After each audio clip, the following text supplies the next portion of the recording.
it's about like keeping them focused and finishing the right way. So that's the unique part. It's about like I think this game tomorrow is just about, hey, we haven't played. We'll have been almost 10 days since we played. So getting our feet wet again, just kind of from a conditioning perspective and then marching forward to, Kansas. And this is new. I mean, we've never had a conference game before Christmas. So staying focused on just getting better, doing what we've done. We haven't added new things. It's been about like, trying to stay in shape during finals and continue to kind of execute the stuff that we do.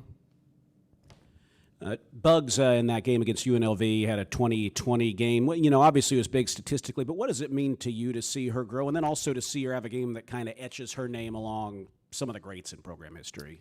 Yeah, I think Bugs is always going to give you what you need in the moment, and I think it was something that there was a lot of misses. The game, there were different flows to that game. I thought the first half was a real offensive-minded half for both teams. Both teams shot it well. There were fewer rebounds, and then the second half, it was a grinded out. Teams were struggling to score. We obviously, kind of couldn't extend that 9-11 point lead because we were missing free throws, but ultimately, there were a lot of misses, and when there's misses, you gotta go get the ball. And so whether that's at the offensive end or the defensive end, I thought that's what the game dictated. I thought she was aggressive early. I thought the fact that they kind of sagged off of her in an attempt to keep an extra body in the lane on Nettie, I thought they gave her a free run to the rim, and that's the unique challenge. Like, you can help in, but finding her on a shot becomes more difficult if you're that far away from her. Nicki, what's the challenge? You mentioned focus this time of year, but playing a conference game before Christmas, then Christmas. How do you handle that? Mm-hmm.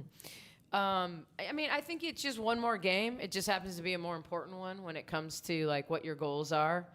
But I think it's about those that were at Kansas last year. We had a really good quarter and a half, and then the bottom fell out. And so I think, we have a lot to prove going up there. I think Kansas is a really good team. So I think the motivation itself, knowing that you're going to go play a team that's 10-1, and it's the first step. If your goal is to cut a net down, you got to steal them on the road. And from that perspective, you just want to go play well. And so I thought yesterday we looked like a team that 8 of our 11 players were done with finals and jumping and lacked focus. And then I thought today we talked about it in the circle yesterday, but I think that, we really came back and had as good a practice as we've had, knowing that, hey, there's a game tomorrow, then we have a 2-day prep and we go. So I think it's about just that. It's about staying focused and knowing that we're getting ready to face a really good team. And we talked about, hey, we're not ranked and we have these opportunities to play these good teams to put ourselves, kind of back in that consideration. And so I think we've failed the 2 tests we've had in Indiana and Oregon, and now we're going to have another one. But I don't want to look past Utah Tech because I think they're going to present unique challenges, and they're not going to beat themselves, so we're going to have to show up and be really, really good tomorrow.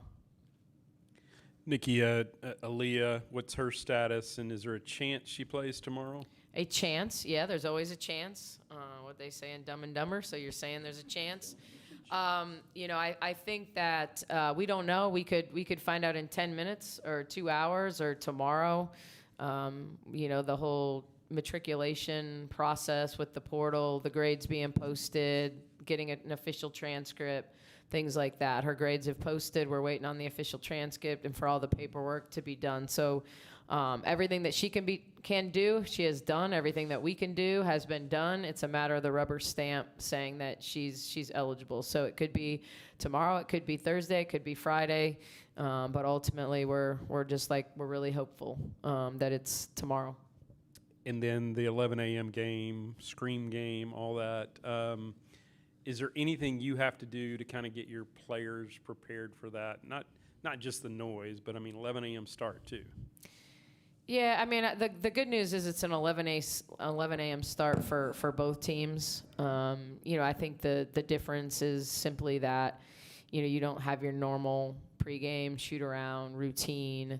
I want them to sleep a little bit longer. I mean, we normally eat 4 hours before the game. I'm not going to make them eat at 7 a.m., because I think we value sleep in the grander scheme of thing. And so, no, I mean, it's about our opponent. It's about showing up. It's about getting your body warmed up to play. It's about respecting your opponent. It's about knowing their strengths and weaknesses. It's about playing fast.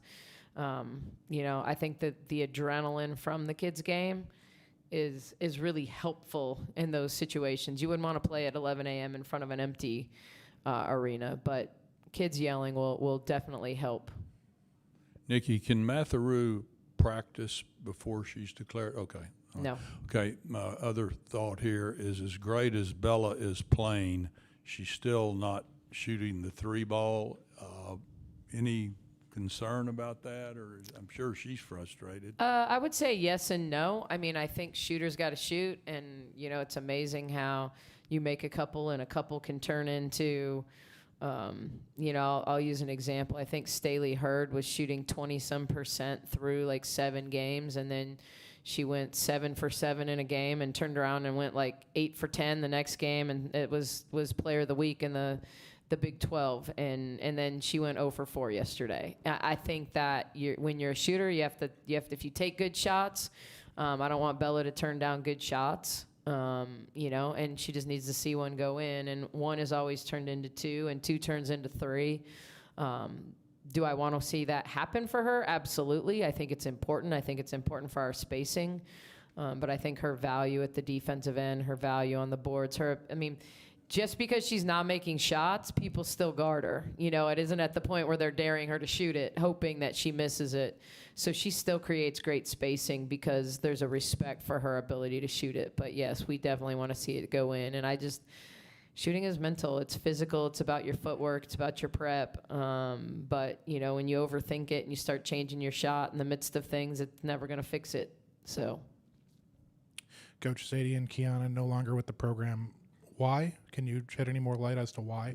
No, basically I think that, we're going to they're no longer with the program, and obviously no coach, no program wants to be dealing with this disruption this time of year.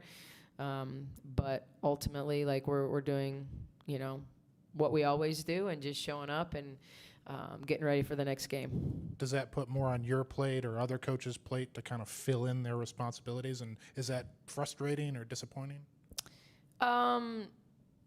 Look, I started in this profession when there were no ops people, there were no secretaries, there was no admin assistants, there was no assistant to the assistant manager on the office. And so, for us, when I think about in particular, Atari, Tony, me, we all started in this profession when we were ops people. We did team travel. We were recruiting coordinators. We were all those things. And so do I think it changes the dynamic of the day-to-day a little bit? Yeah, I'm going to take a scout for the first time in a couple years and do lead on a scout. I feel like I scout everybody, but as far as, kind of the actual nuances of putting the video together and presenting it to the team. So, yeah, I think it adds a little bit. I think it's divide and conquer, and Tari's been a recruiting coordinator before for us, before we hired Sadie. So, it's just the gang's all back together. Micah and Michael take on a leadership role in terms of paperwork and helping us with travel. And so, is it frustrating? Of course it's frustrating. At the same time, it's it's part of the job, if it's not one thing, it's another. And so, you just pick up the pieces and keep on moving forward. I guess I have one more on Aaliyah. How quickly do you expect her to kind of get into the fold and the rhythm of what you want to do? And if that is tomorrow, what do you expect? Yeah. Yeah, we're going to throw her out there. There's no question. Now, at what point she's here, is there a ramp-up period in terms of,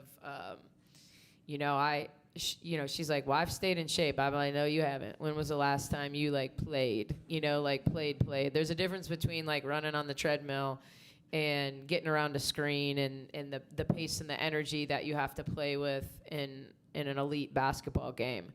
And so, I think the adrenaline will kick in, and then at some point it's going to wear off. I think the thing about Aaliyah, I've said it before, Aaliyah's never averaged more than 24 minutes a game in her collegiate career. And so this isn't a kid that's used to playing 35 minutes. Like, she plays hard. She plays in spurts. And so that's all I'm going to ask of her is to, she'll be as prepared as she can possibly be the moment she steps foot on the court. And I've compared this before, but coaching in the pros for 5 years, you made trades at different points in the season, and players usually were unbelievable their first game or 2 games after a trade. Like, there's just, I call it the cannon effect. They don't know what they don't know. They just go out there. They don't expect to know anything, so they just go out and play. They just hoop. And then usually there's a period where it's like, whoa, it sets in that they don't know what they start to know that they don't know a lot of things. And so you got to work through that. But I think with her, she understands the style. I wouldn't say, when you start to compare, where she's been, we don't play defense exactly like Texas, but similar to Texas in terms of denial, help side, rotation, aggressiveness defensively, offensively. Kelly runs really, really good stuff, similar to we do. She's played in a lot of ball screens. She's played in a lot of the off-ball actions that we do. So I think her time at Florida was really beneficial to her offensively. You would compare a lot of the things that they do to what we do. So I don't think it's going to take her that long, but certainly I'm not going to expect her to know every play call and be calling, plays that we call once every third game. We'll stay in tune to a lot of our flow action. All right. Thanks, guys.